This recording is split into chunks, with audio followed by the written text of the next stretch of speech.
ओम सभी मित्रों को सादर नमस्ते जी। तो साथियों, आज बात करेंगे रामपाल के विषय में।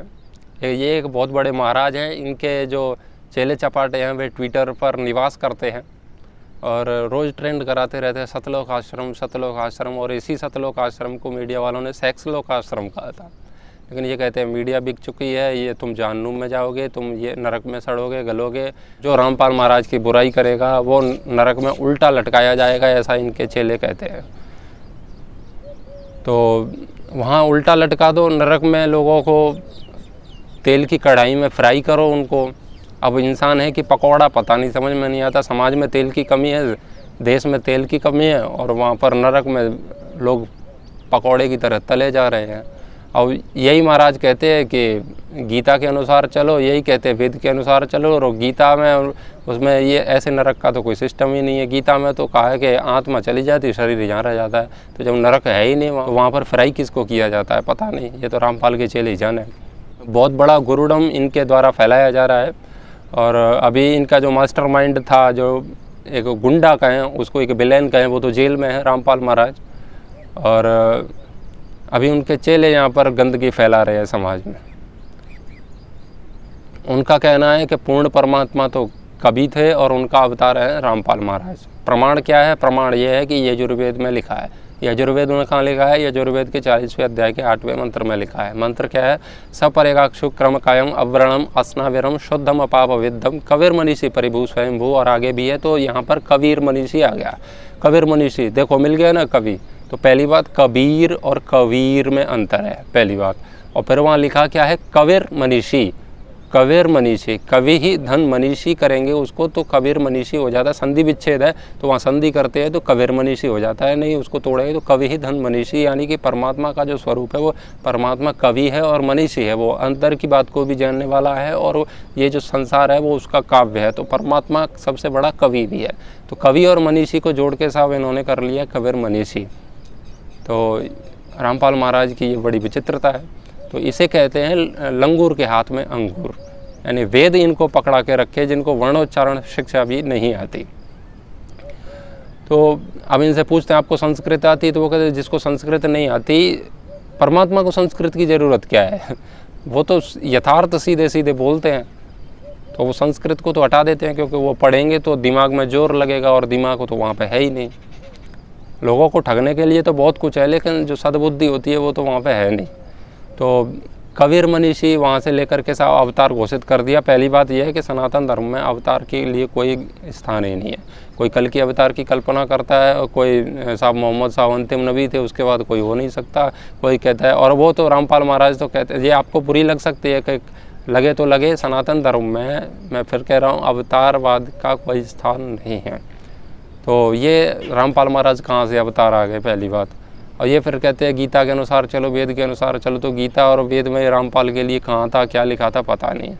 तो लंगूर के हाथ में अंगूर, संस्कृत आती नहीं, और आकर के साहब उसके उदाहरण और दृष्टांत बनाने के लिए बैठ गए। कबीर पूर्ण परमात्मा है, अब पूर्ण नहीं पूर्ण होता है। मैं मंत्र दूंगा आपको तो मंत्र नहीं, वो मंत्र होता है।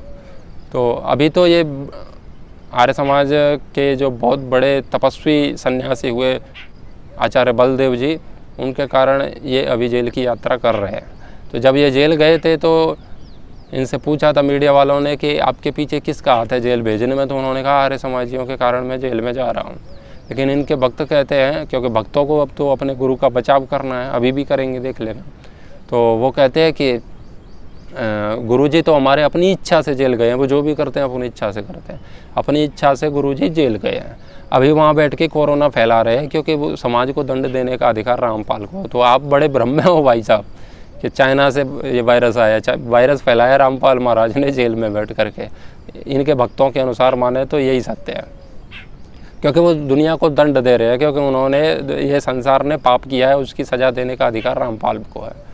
तो ऐसा कचरा इस देश में बहुत ज़्यादा फैलाया जा रहा है।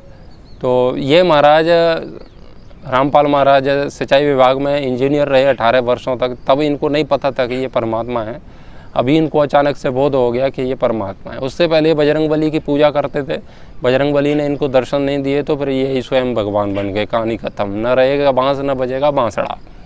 तो भगवान स्वयं बन गए, अब तो औरों को दर्शन देंगे, भक्तों को देंगे। अब कुछ तो करें, भगवान नहीं मिल रहा तो खुद भगवान बन जाओ। समाज को तो भगवान की बहुत आवश्यकता है। और कोई भी घोषणा कर देता है मैं भगवान हूँ, तो भक्तों की भीड़ तो आजकल वहीं लग जाती है। इनके चमत्कारों की घटनाएं इनकी पुस्तकों में आपको मिलेंगी। इनके चेले चपाटे सुनाते रहते हैं। एक मैंने पढ़ा था तो उसमें वो कह रही थी, एक महिला के मेरा बेटा 11,000 वोल्टेज की लाइट से 11,000 वोल्टेज की लाइट से तार से चिपक गया। बच्चा वहाँ खेल रहा था, तार ने उसको खींच लिया, पास में गया तो, और उसके सर में 1-1.5 इंची तक वो तार घुस गया और उसके शरीर से विद्युत की लपटें निकल रही थी। और ऐसे में ही संत रामपाल जी महाराज उड़ करके आए और उन्होंने मेरे बच्चे को लाइट से बचा लिया। और बड़े बड़े चमत्कारों की घटनाएं इनकी सुनने को मिलेंगी आपको। नहीं किसी का लीवर ठीक कर दिया, एक कह रहा था कि मेरी आंखें टेढ़ी थी कि कोई डॉक्टर सही नहीं कर पाया, और संत रामपाल महाराज ने मेरे सर पे हाथ रखा, मेरी आंख सीधी हो गई। तो बड़े बड़े फिजिशियन एंड सर्जन सबको फ्लॉप कर रखा रामपाल महाराज ने, बहुत बड़े डॉक्टर हैं। हद हो गई। अब औरों की समस्या दूर कर रहे थे, लेकिन इनको अभी जेल में मच्छर काटते हैं, उसके लिए ऑल आउट मांगते हैं सरकार से, मेरे लिए व्यवस्था करो, यहाँ एसी लगाओ, ये लगाओ, क्योंकि एसी की आदत है इनको। इनका आश्रम, इनकी जो इनका जो स्नानागार था ना, उसमें भी एसी लगी थी। बहुत अय्याशी का पूरा जीवन इन्होंने व्यतीत किया भक्तों के पैसे के सहारे। तो उड़ उड़ के जाते थे लोगों को बचाने के लिए, लेकिन अभी फ़िलहाल जा नहीं पा रहे, क्योंकि इनका आश्रम 12 एकड़ में बना है। वहाँ उड़ने के लिए, टेकअप करने के लिए रनवे था इनके पास बहुत बड़ा, अभी नहीं है, क्योंकि जेल में वो कालकोटरी है ना, वो 10x10 की, तो उसमें वो टेकअप नहीं कर पाते, उसके लिए रनवे चाहिए ना, तो इसीलिए अभी गुरुजी इनके उड़ नहीं पाते हैं। अभी जेल से निकल जाएंगे ना, फिर उड़ेंगे ये, फिर खूब उड़ेंगे, और रोज़ नई घटना आपके सामने आएगी चमत्कार की। लेकिन गुरुजी जेल में बंद है, इसलिए वो चमत्कार भी बंद हैं अभी। इतनी सारी जनता उनके उसमें जा कर के खड़ी हो जाती है, और सब बंदी छोड़, बंदी छोड़, बंदी छोड़। अब बंदी को छुड़ाते छुड़ाते रामपाल महाराज खुद बंदी बन गए। क्या समस्या है। हरि आए हरियाणे नू, हरि आए हरियाणे नू।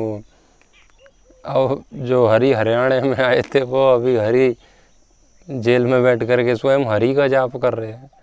क्या प्रभु मुझे पापों से मुझे मुक्त कर दे, मेरे से बहुत पाप हो गए। वो जेल की सलाखें पकड़ कर ऐसे लगता है बाहर निकलते लटकते रहते हैं उससे सारे दिन। क्या करें, भक्तों की अपनी दशा है, वो भी चाहते हैं भगवान बाहर निकले। भगवान मजबूर है कि वो कैसे निकले, कानून से बना है ऐसा भगवान है। भगवान जेल से बाहर आ नहीं सकते, थोड़े से कमज़ोर भगवान है इनके, पूर्ण नहीं है। क्या बताएं इनके विषय में, आप थोड़ा सा तो सोचा करो भाई। तो ये परमात्मा है, लेकिन जेल से नहीं उड़ पाते, इसीलिए मतलब थोड़े से कमज़ोर वाले परमात्मा है, इनमें पूर्णता नहीं आ पाई अभी। तो ऐसे ऐसे ढोंगियों का बहिष्कार होना चाहिए। और आप कहोगे कि अभी तो वो जेल में है, तो जेल में तो हैं, लेकिन इनके भक्त कचरा फैला रहे हैं इनके, इसीलिए इनके भक्तों को भी जवाब दो। नहीं तो समाज में वो इतर था अंध परंपरा, महर्षि कपिल कहते हैं, बस वही समस्या देश में चल रही है। जब अच्छी बात कोई लोगों के सामने नहीं रखेगा तो बुरी फैलती ही है, और बुरी फैलाने वाले लोग बहुत हैं, और उसको अच्छी बात को समझने वाले लोग बहुत कम हैं। तो कोई भी भगवान बन जाता है मार्केट में, किसी की दुकान कहीं नहीं चलती तो वो भगवान बन जाता है, और भगवान बन करके उसकी बहुत दुकान चलती है। अब ये परमात्मा है, लेकिन इनकी आँख कमज़ोर हो जाती है, इसीलिए चश्मा लगाना पड़ता है परमात्मा को। ठंड लगती है तो जैकेट भी पहनता है ये परमात्मा, और मरने से डर लगता है, इसीलिए बुलेट प्रूफ गाड़ी भी थी इनकी, और बुलेट प्रूफ शीशा था इनका। प्रवचन देने के सामने जो कमरा था वो बुलेट प्रूफ था। तो और इनकी ऐसी ऐसी लिफ्ट थी जो बटन दबाते ही ऊपर आ जाए तो परमात्मा प्रकट हो गए। नीचे से देखा तो वो लिफ्ट पे बैठ के आते हैं। तो मरने से भी डर लगता है इनको परमात्मा को। और आपसे कहते हैं कि गीता में कहा है अभय हो जाओ, ये हो जाओ, आत्मा अमर है, नित्य है, मोह माया छोड़ दो। क्योंकि आप मोह माया नहीं छोड़ोगे तो मुझे पैसा कहाँ से दोगे, आपकी माया छूटेगी तभी तो मुझे दान दोगे।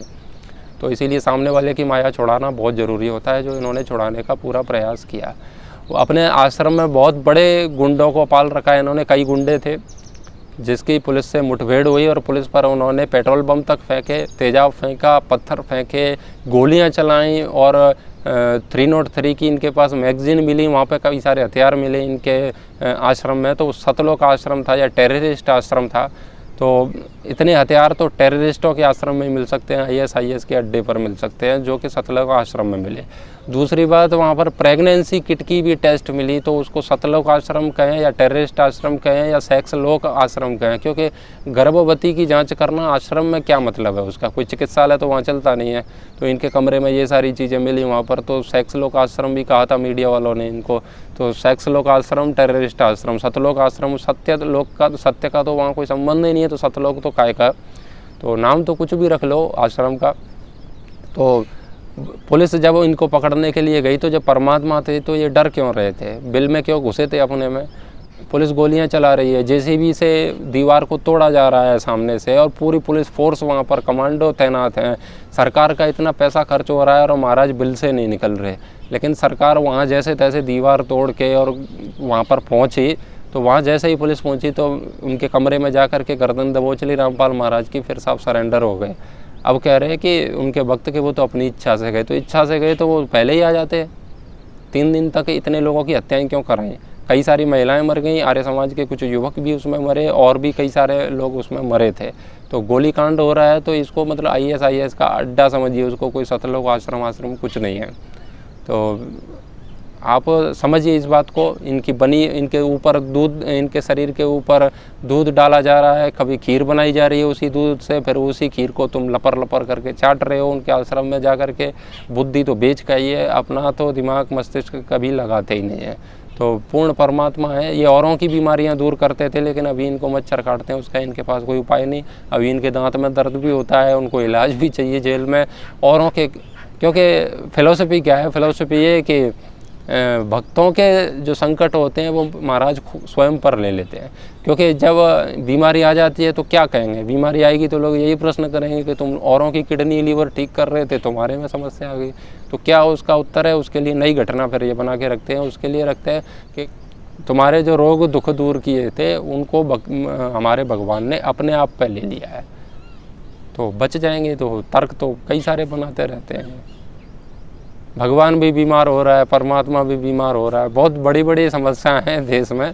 तो समझिए ये बहुत बड़ा प्रोपेगेंडा है। तो रामपाल के भक्त ज़्यादा ज्ञान देने की आवश्यकता नहीं है आप लोगों को।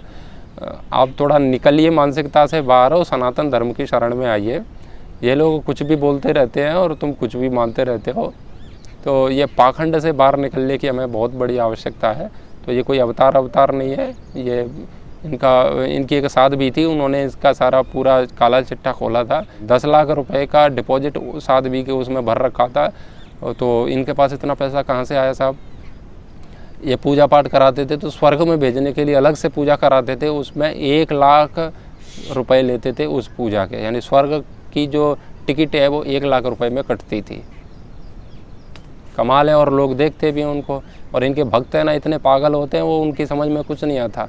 वो यही कहते हैं कि मीडिया बिकी है, ये बिका है, अभी मुझे कहेंगे कि ये भी बिका है।